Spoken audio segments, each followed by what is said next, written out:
Real Partiyasının sədri Natiq Cəfərli ilə müzakirə edəcəyik. Natiq müəllim, buyurun, xoş gəlmişsiniz. Xoş gördük, axşamınız xeyir.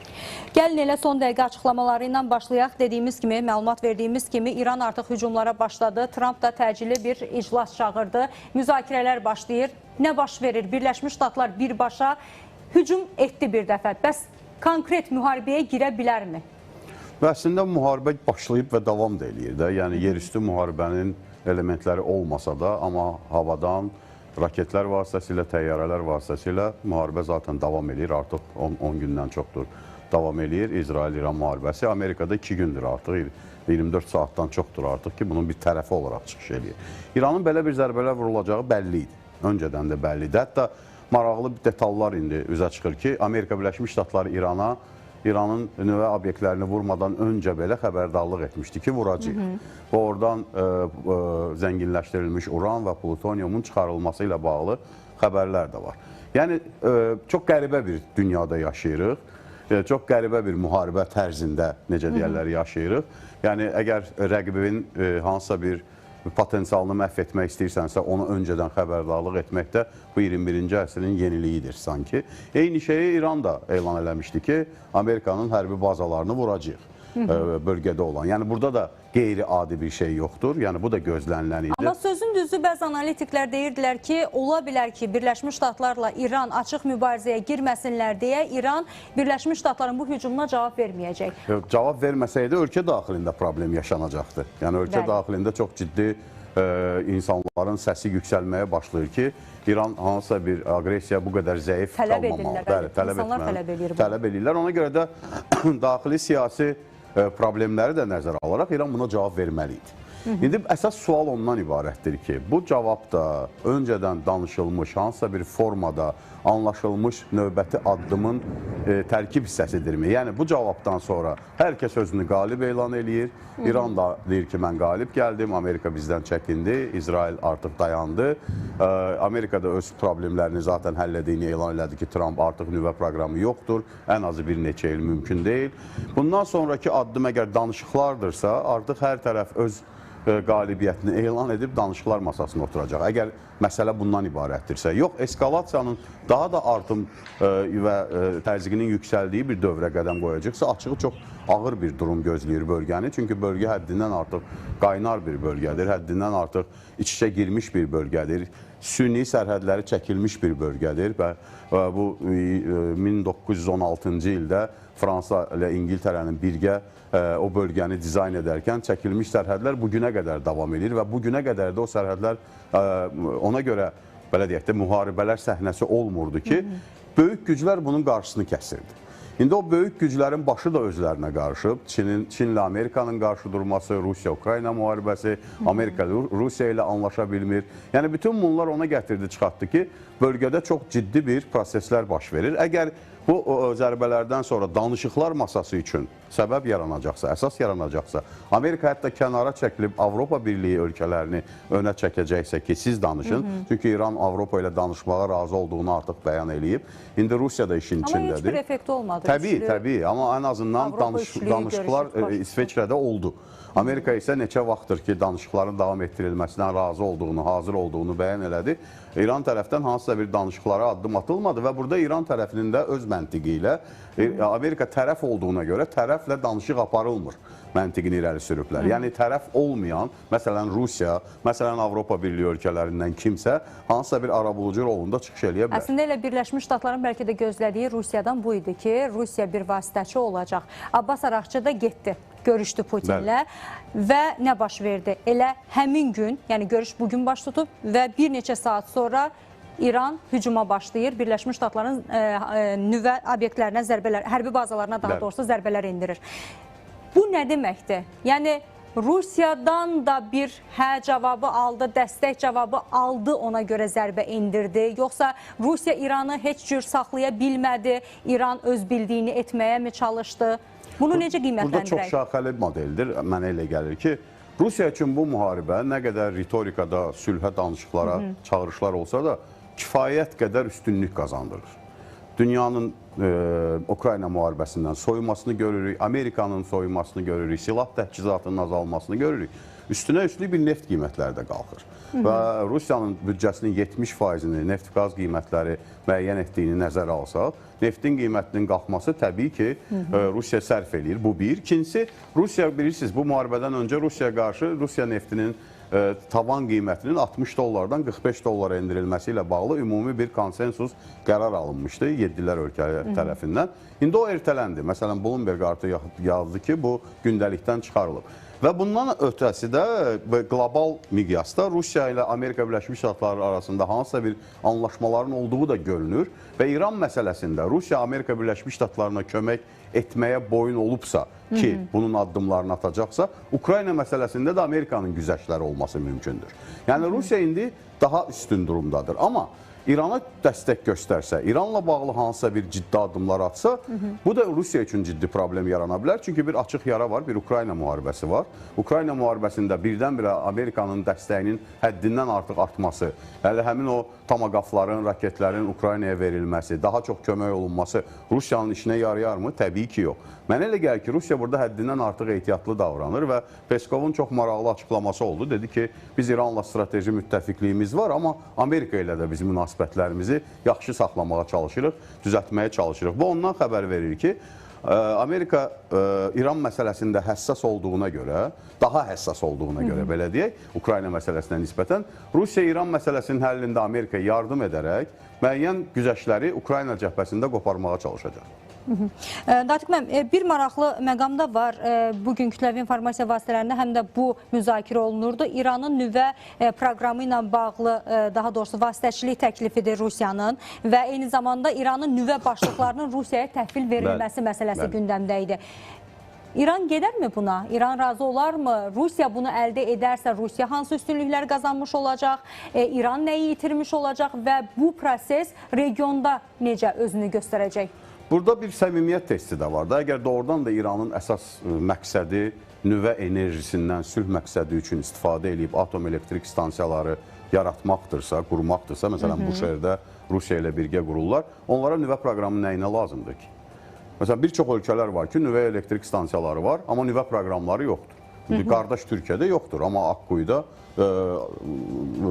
atom elektrik stansiyası tikilir, yeri gəlmişkən Rusiya ilə birgə inşa olunur. Yəni, nüvə proqramının olması İranın nəyinə lazımdır? Əgər bunun doğrudan da atom elektrik stansiyası bir, belə deyək də, əsas hədəfidirsə. Rusiya da bunu test eləyir Amerikanlarla birgə və Amerikaya da sərf eləyir. Çünki zaten bu şey Ruslar tikirdi, Rusiya tikirdi. İndi həmin orada qalan zənginləşdirilmiş uranı Rusiyaya daşınması və Rusiya vasitəsilə elektrik enerjisinin alınmasının iştirak edilməsi, yəni bir növ qarantiya, bir növ zəmanət rolunu oynayacaq. Bəli, bu Rusiyanın dünya siyasətində müəyyən qədər çəkisinin artmasına səbəb olur və Putin də zaten buna çalışır ki, izolyasiya olunmuş bir Rusiya var idi 22-ci ildə, 23-cü ildə. Demək olar ki, heç kim Rusiya ilə danışmırdı. İndi əksinə Rusiya ilə danışıqlar aparanların sayı artır, gələn gedənlərin sayı artır, beynəlxalq miqyasda müxtəlif problemlərin həllində Rusiyanın çəkisi artır. Əslində bu Kremlin qurduğu bir konfigurasiyanın üçün özünün dividendlər əldə etmək üçün şansı yaranır. Niyə bu şansı əldən buraxsın ki? Trumpın ümumiyyətlə bu savaşı genişləndirmək kimi sizcə həqiqətən bir istəyi varmı? Yoxsa, çünki indi elə tamaşaçıların da diqqətinə çatdırdıq ki, bir iclas keçirir İranın bu zərbələri qarşısında. O iclasdan hansı cavab gələcək? Trump çox belə pis vəziyyətdə qalıb açığı. Çünki sülh vəd eləmişdi, müharibə olmayacağını söyləmişdi, seçki kampaniyasını sülh üzərində qurmuşdu. İndi tam əksini görürük. Ona görə də seçiciləri tərəfindən də ciddi şəkildə belə deyək, qınaq obyektinə çevrilir. Çox maraqlıdır ki, respublikaçıların özlərinin içində belə bu müharibəyə bir mənalı münasibət yoxdur. Və heç də uzaq bir gələcəkdə də deyil, 1 il, 3 aydan sonra Amerikada ara seçkilərdir. Və bu ara seçkilərdə respublikaçıların senatı və konqresi itirməsi Trumpın prezident kimi çox yüksək səlahiyyətlərini xeyli dərəcədə azalda bilər. Yəni, Trump bu haqda da düşünür. Amma biraz mənzərəni genişləndirsək, tutalım Amerika cavab verdi, əvəzinə yenə İran cavab verdi, yenə Amerika cavab verdi. Bunun sonu nədir? Yəni, məqsəd nədir? Bax, burada Trumpın verəcəyi cavab o məqsədin nədən ibarət olduğundan asılıdır. Əgər məqsəd İranda hökumət dəyişikliyidirsə, Bu cavablar olacaq. Ard-ardına olacaq, daha kəskin şəkildə olacaq. Netanyahu xanımından da bugün elə bir paylaşım əgər gəldi. yox, söhbət masaya dəvətdirsə, bu qarşılıqlı raket zərbələrindən sonra masaya dəvət olacaqsa və dolayısıyla danışıqlar olacaqsa, bəlkə də birbaşa olmadı. Məsələn, Bahreyn üzərinə götürə bilər, ya İsveçrə üzərinə götürə bilər. Çox maraqlı danışıqlar tipi də yaranıb müasir dünyada. Nümayəndə heyətləri gəlir, iki danışıq aparmalı olan ölkədən ayrı-ayrı otaqlarda otururlar, bir-birlərini görmürlər. Arada bir nəfər onların sözlərini bunlara çatdırır, bunların sözlərini onlara çatdırır. Belə bir danışıq da mümkündür. Əgər eskalasiyanın səbəbi, daha doğrusu nəticəsi, son məqsəd İranda hökumət dəyişikliyidirsə, eskalasiya artacaq. Yaxşı, dəyişdi. Deyək ki, dəyişildi. Ki, belə bir ehtimal hələ ki görünmür. Görünmür, bəli. Xamenei də kifayət qədər xalqı ilə birlikdə açıqlamalar verir. Sanki elə biz küçələrdə də görürük onu. Bunun əksini planlayırdılar. Deyirdilər ki, İran xalqı küçəyə axışacaq və hakimiyyəti devirməyə çalışacaq. Amma İran xalqı bunun əksini elədi, hökumətə dəstək verdi. Deyək ki, amma əksi oldu, dəyişildi nəsə. Birləşmiş Ştatların ümumiyyətlə İran üçün planı nədən ibarətdir ki? Nə etməyə çalışır orada? Əslində, mənə elə gəlir ki, bütün başqa analitiklərdən fərqli olaraq mən düşünmürəm ki, İranın tamamilə parçalanmasını istəyirlər Amerika Birləşmiş Ştatları. Çünki o parçalanmış İranı yığıb-yığışdırmaq çox çətin olacaq. Eyni şey İraqda gəldi, eyni səhv elədilər və bu günə qədər altını çəkirlər. Hər kəs də onu müqayisə edir. Suriyada elədilər, altını çəkirlər. Hələ də Türkiyə olmasaydı bəlkə də Suriyanın gələcəyi ümumiyyətlə müəmmalı olacaqdı. Yəni, tamamilə dağıdılmış şəkildə yox, idarə olunan formada bir İran məqsəd ola bilər. Yəni, belə deyək də, İranda islahatçılar qanadı var, konservatorlar qanadı var. İslahatçılar qanadının güclənməsinə kömək etmək istəyə bilərlər. Amma yenə də taktiki səhvlərə yol verir qərb addımlarında mənə elə gəlir ki, çünki şərq toplumları fərqlidir. Şərq toplumları istəyirsən hökumətlərindən sevsinlər və yaxud da sevməsinlər, ölkəsinə qarşı hansısa bir əməliyyat olanda o zaman ayağa qalxırlar. O zaman hökumətin yanında durmağa çalışırlar, hakimiyyətlərini dəstəkləyirlər, çünki xaricdən baskı var.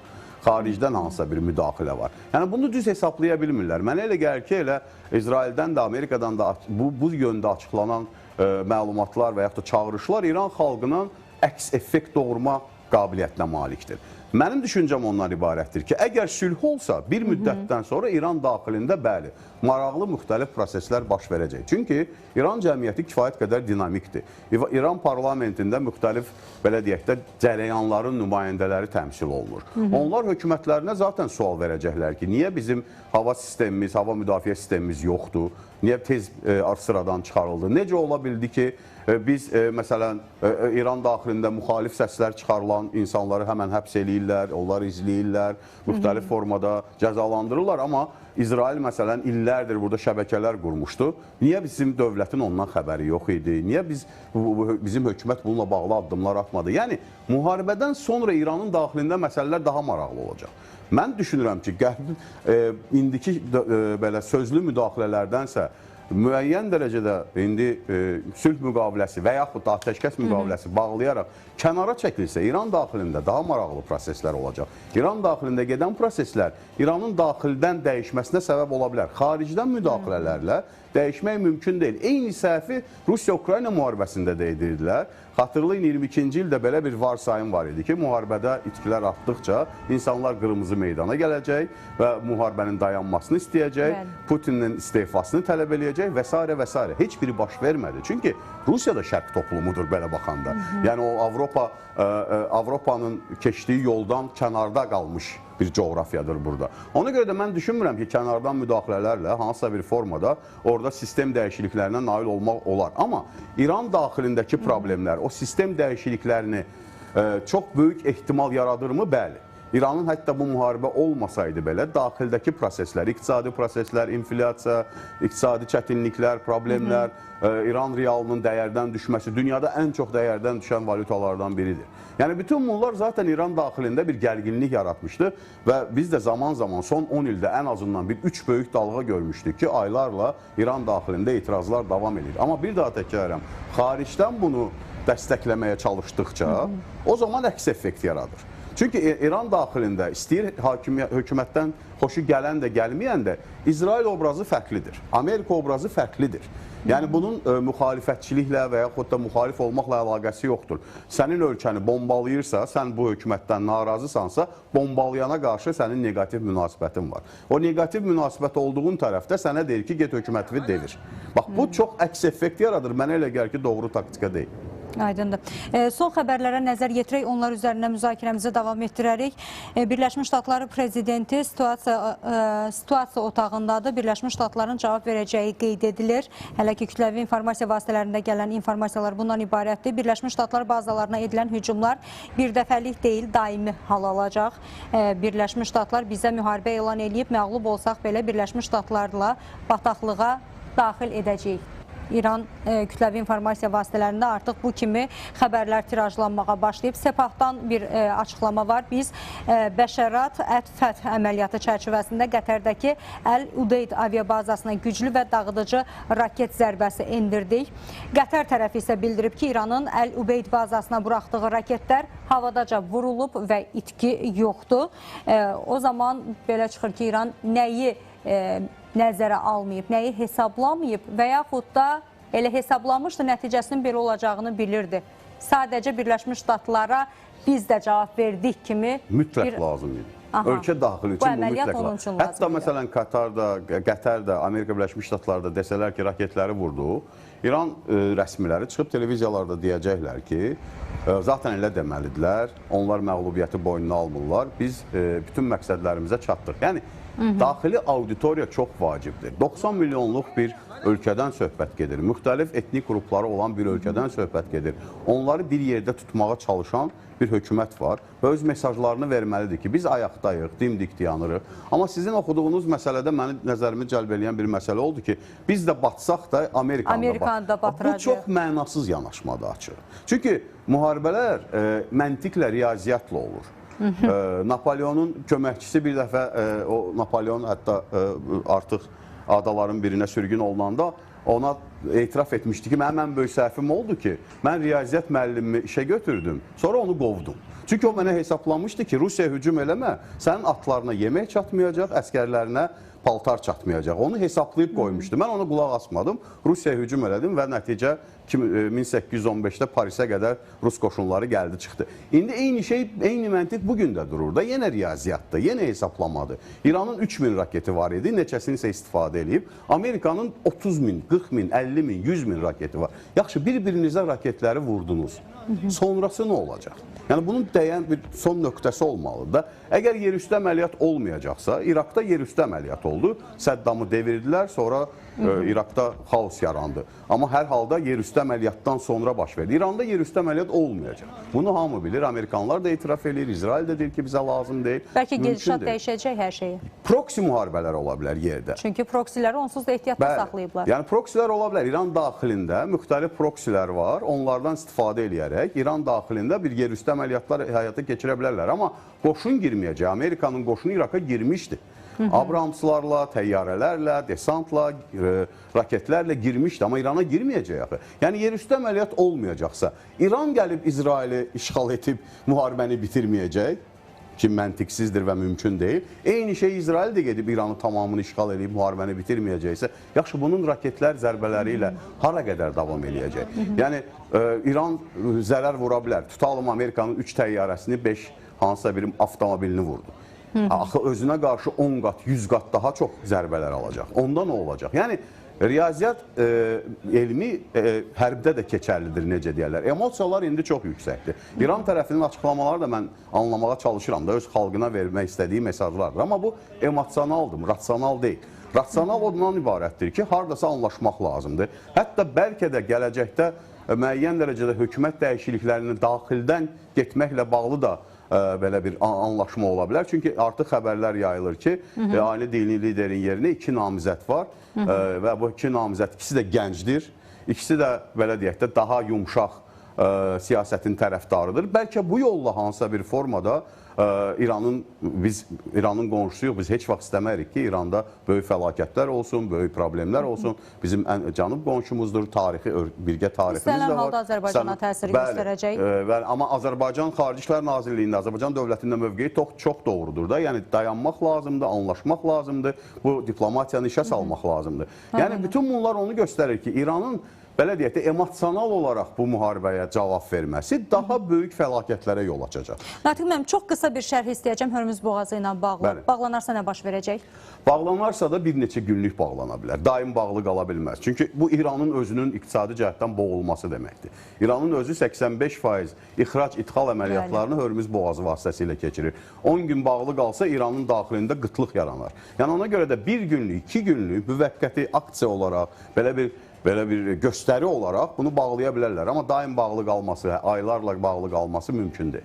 Aydındır. Çox təşəkkür edirəm. Mən təşəkkür edirəm. Ətraflı şərhiniz üçün çox maraqlı məqamlara aydınlıq gətirdiniz. Bir daha dərin təşəkkürümüzü bildiririk.